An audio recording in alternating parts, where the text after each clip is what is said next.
Lisa, who was your first favorite storyteller? I mean, can you remember like the first time you're like, "Oh, that's storytelling."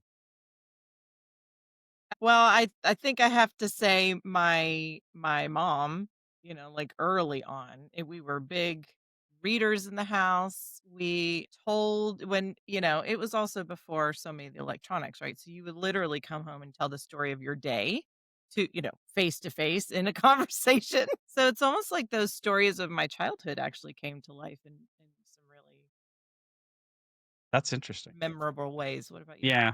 I was thinking about it earlier today. I was like, I just remember, when the family would get together and we'd all kind of just start telling because we hadn't seen each other in, some time, and so we would just start telling stories of, the crazy stuff that we've done or whatever. I know. Well, that's storytelling.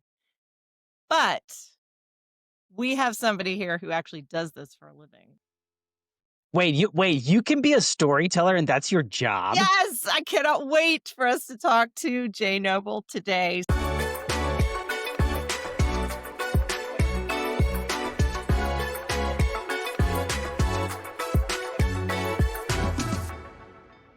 So I want to welcome everybody to this episode of The Wins and the Grind, which is our one of our 4 interviews in this series on the business of storytelling. And Jay Noble, had the opportunity to meet through my board work with the Alliance Theater. It is a Tony Award winning regional theater that I have the privilege of working with, based here in Atlanta. Not only is the theater itself Tony Award winner, but the shows that they produce and put out is, shipped off to Broadway and then winning its own Tony Awards and all of the wonderful things that the Alliance does. Welcome to the Wins and the Grind, and thank you for joining us on this series today. Because when Esco and I started talking about, kind of our method to our madness is through stories, and how we as Gen Xers are, kind of living this story of our current life with our children now going off to college. Two of us, we both have, I know,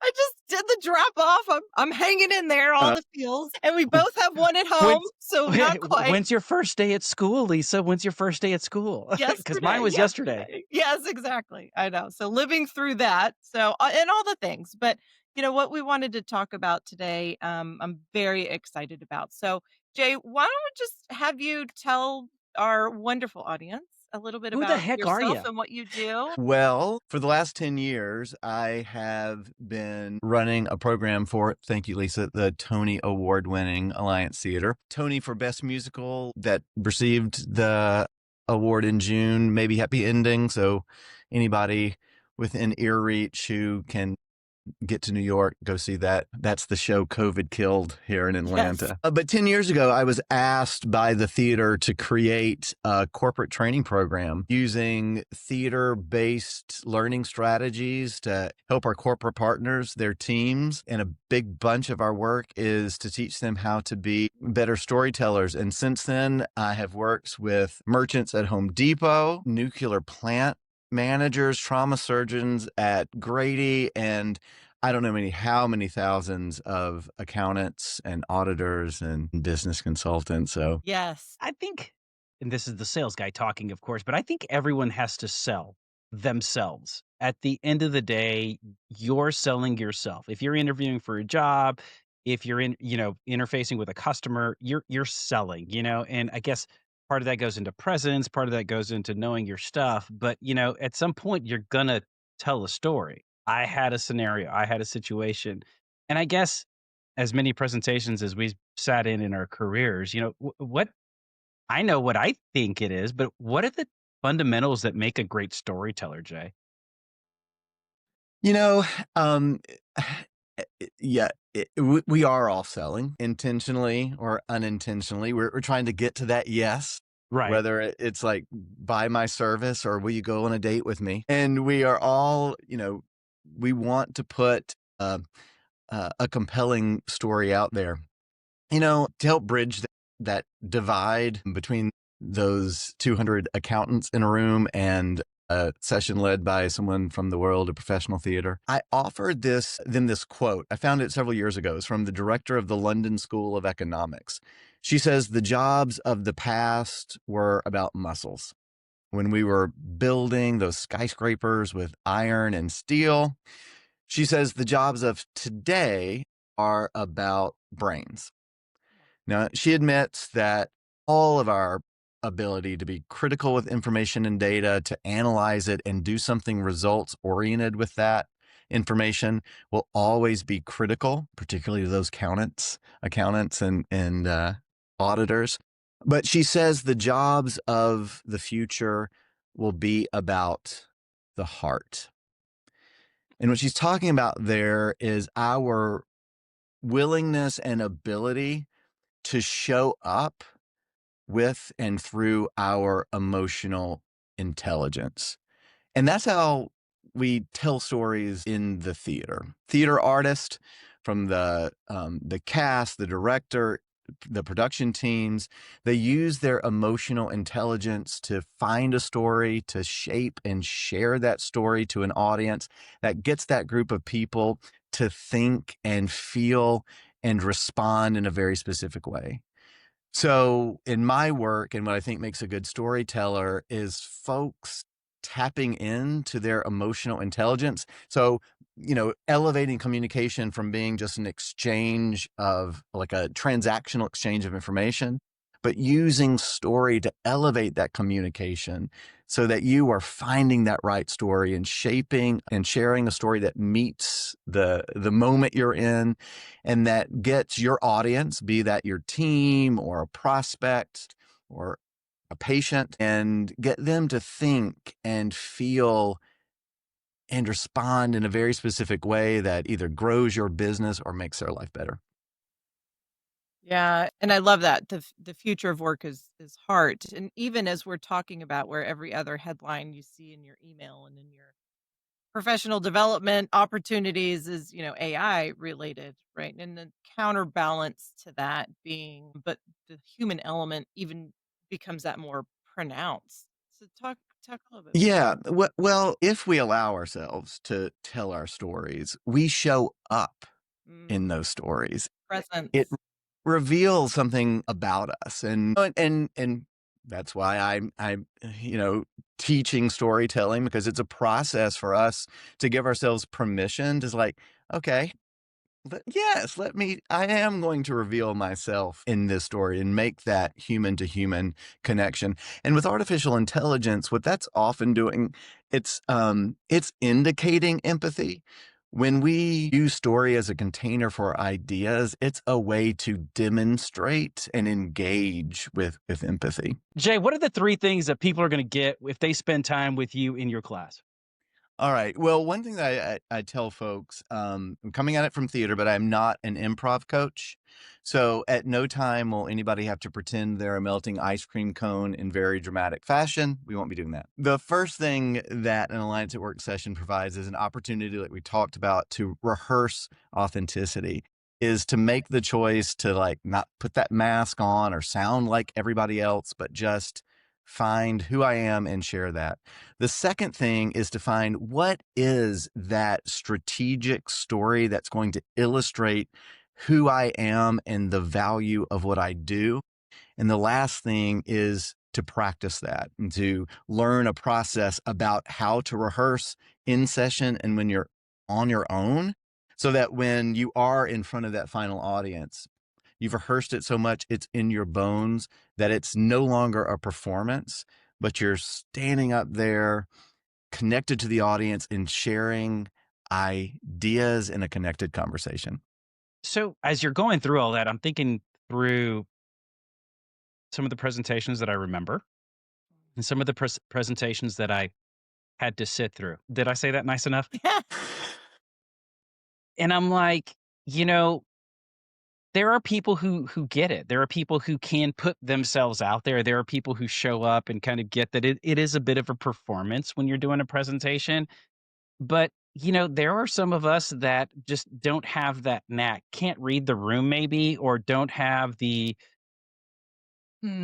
social interaction skills to be able to capitalize on that. Where does that come into play? How do you break down those walls? Because not everyone can do it.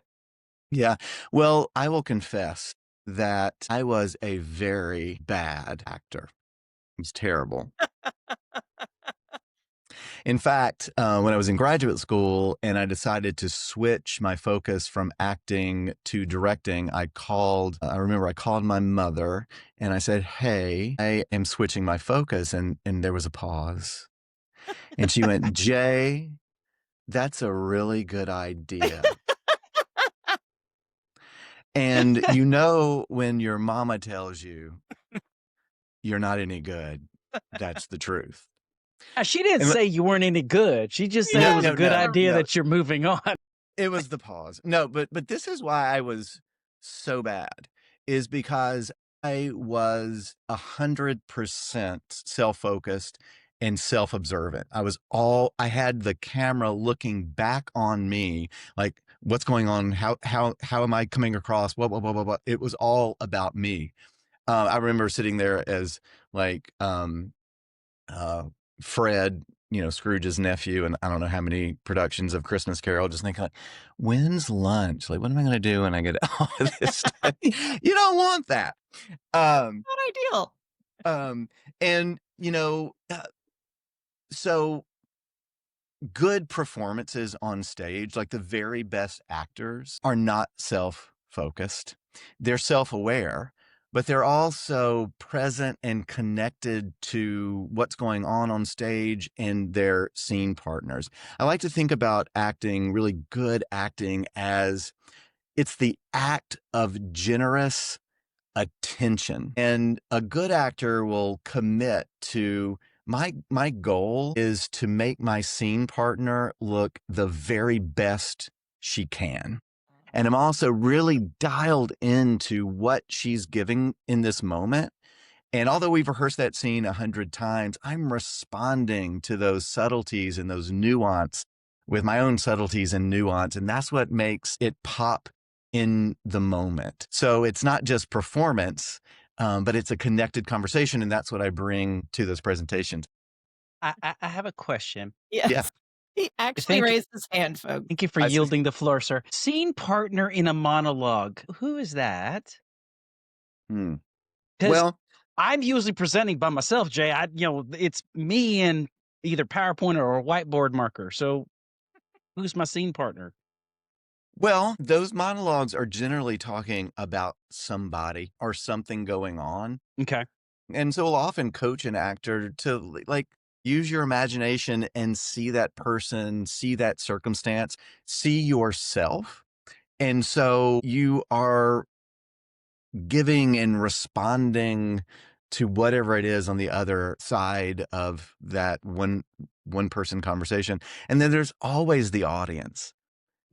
Ultimately your focus is to share the meaning of that, page and a half of text, to share that in a way that feels real and is presented in a way where people can connect to that and see themselves in that monologue and giving themselves something to think about so that they're a little bit changed once they leave that space. Yeah. I think that's probably my win or be something to double click into, right? Is there's so many things when you're presenting, and it could be in a room of 3 people, it could be a room of 300 people, to feel the energy of the room or lack thereof, and then you have to generate it yourself. I've been in sort of both situations, and sort of I did presentation to tax auditors, and now that's a whole different room.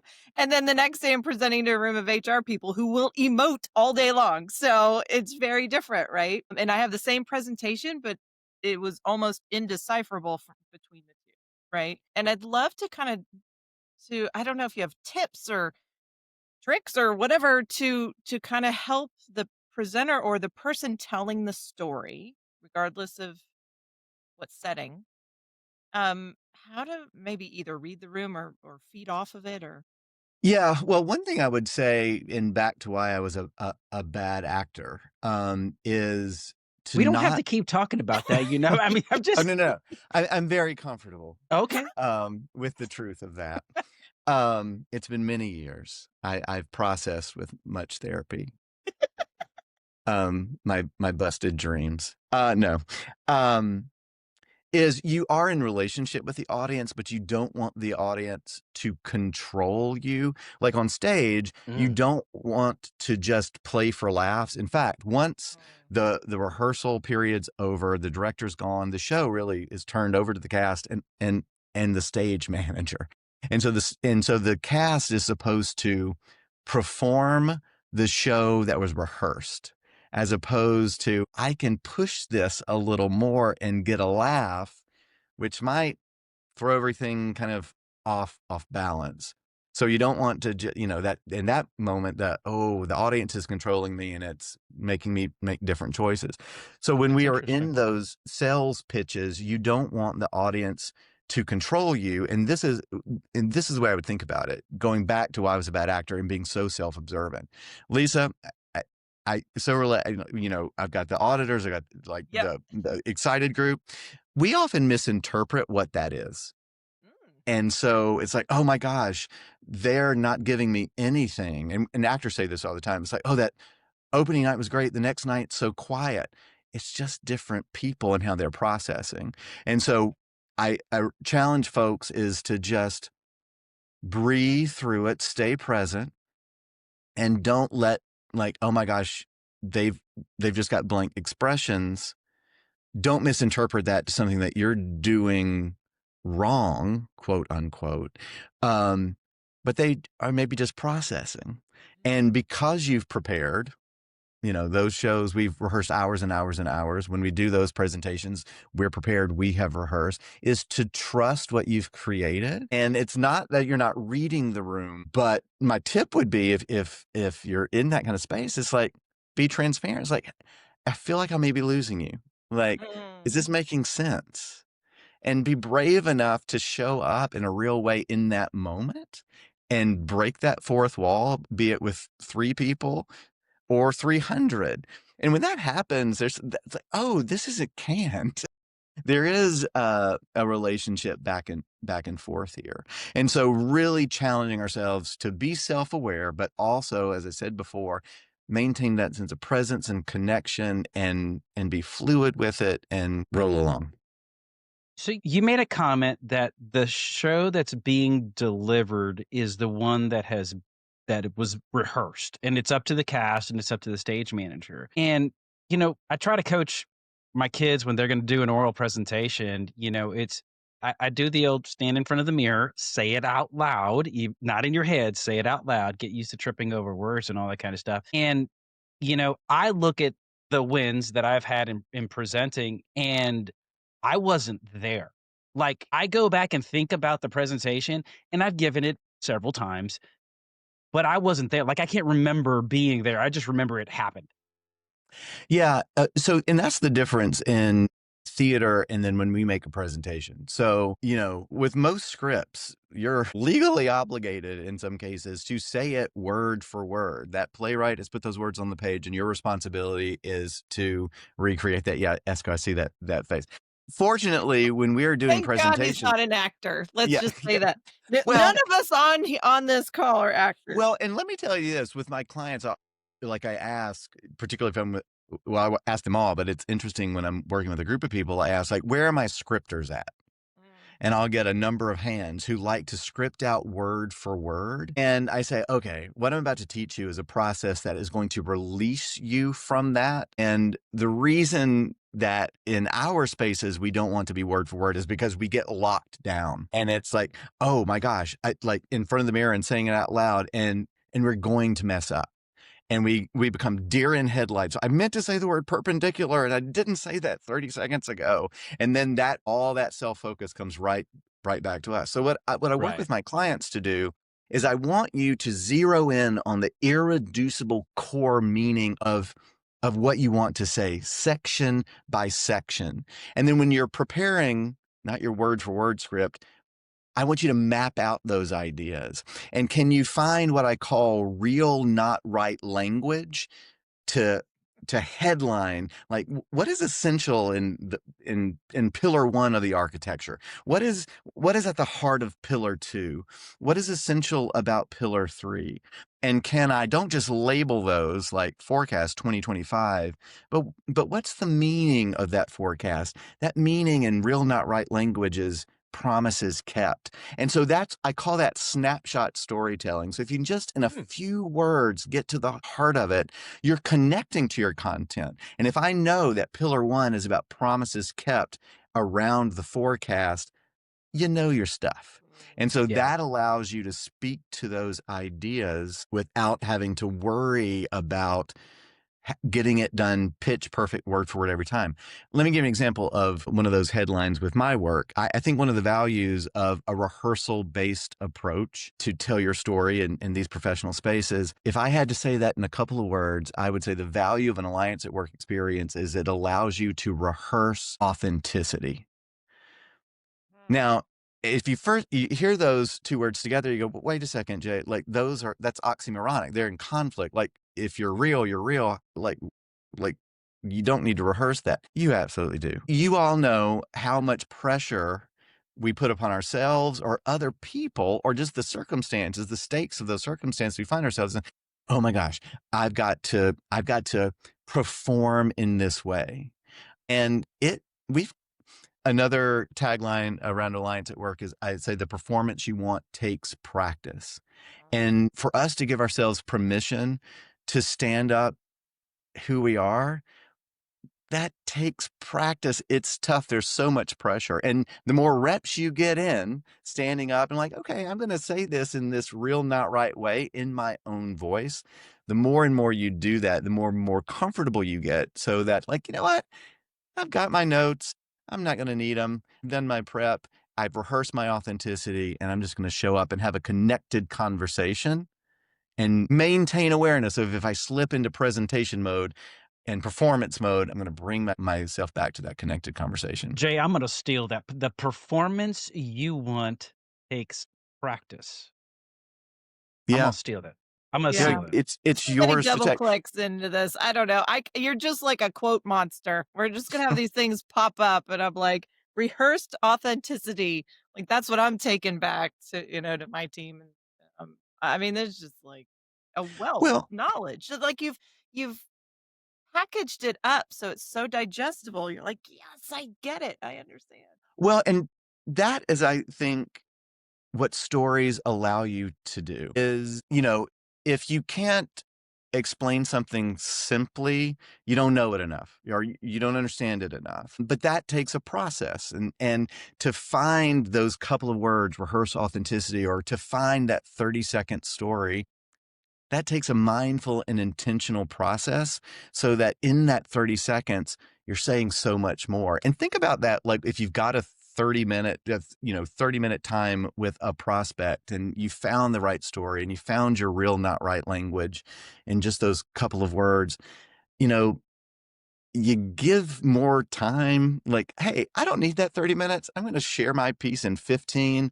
And then I'm going to turn it over so that we can give you time to respond. Cause we've all been like up against the clock and feeling, oh, I've got to get all of this in, which, if we're rushing through that content, Esco, like I've plenty of times when I've lost myself and I get out of that presence, like what just happened? What just But happened? Am and, I done? and the person on the other side of that is like they're sprinting along with you trying to keep up, but it does take the performance you want takes practice. So that prep and that mindful and intentional process to really internalize those ideas, the core of what I meant to say, and finding real ways to say that, So I'm gonna make an and then assumption, breathe and do. Yeah. and I probably shouldn't. So I'm gonna throw it out there, and I'm gonna let you correct me.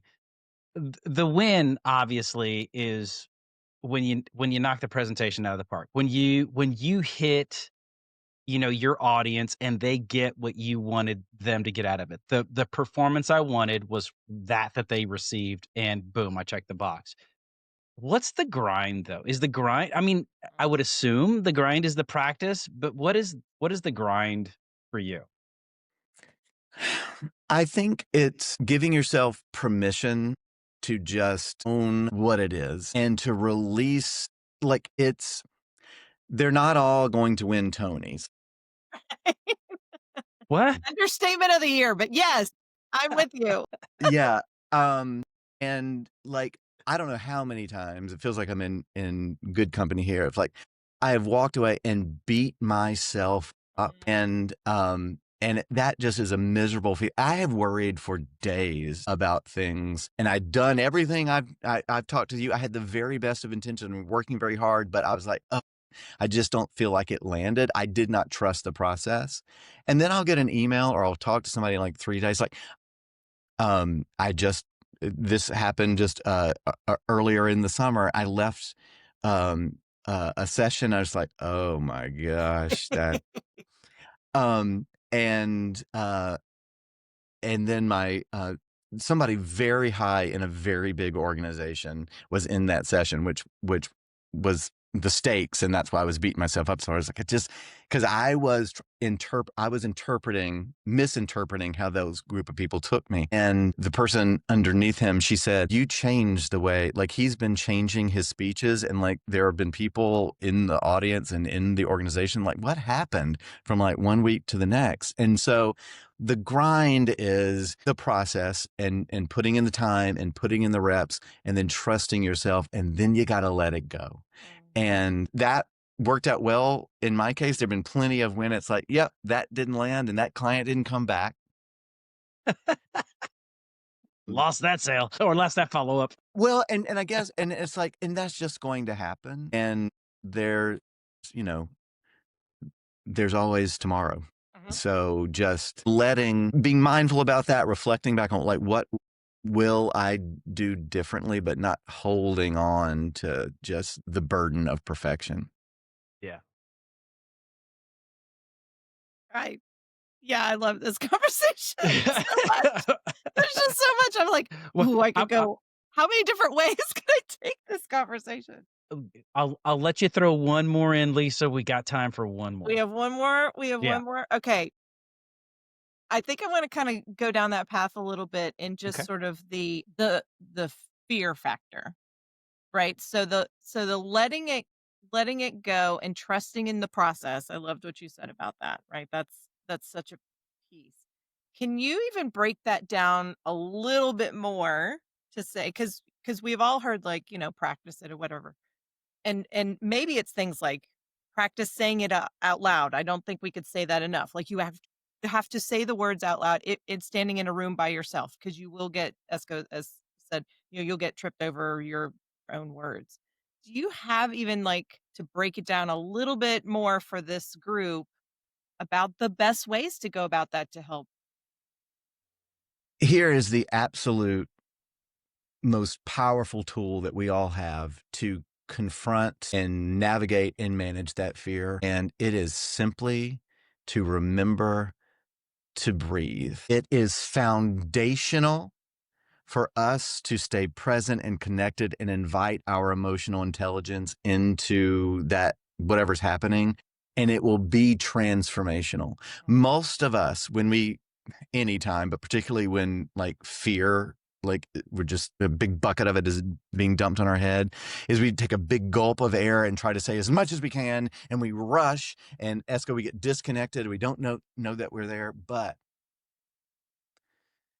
if we just take a moment, and we call it in theater a beat, to breathe before we speak, and as we're speaking, put those gentle intakes of air before a question or before a point we want to emphasize, or just when we realize we just need to ground ourselves and clear our head.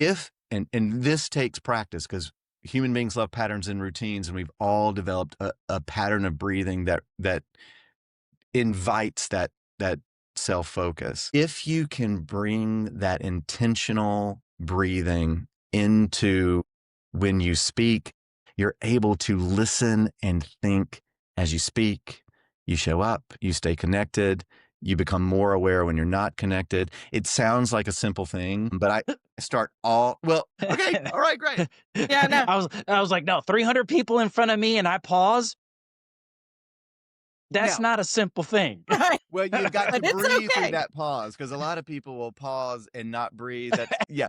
The reason I say the reason I say it's simple is like because we automatically do it, but we don't remember to breathe in a way that helps us in those times of stress, and that takes practice. But and I'm not the first to say it. I won't be the last to say it.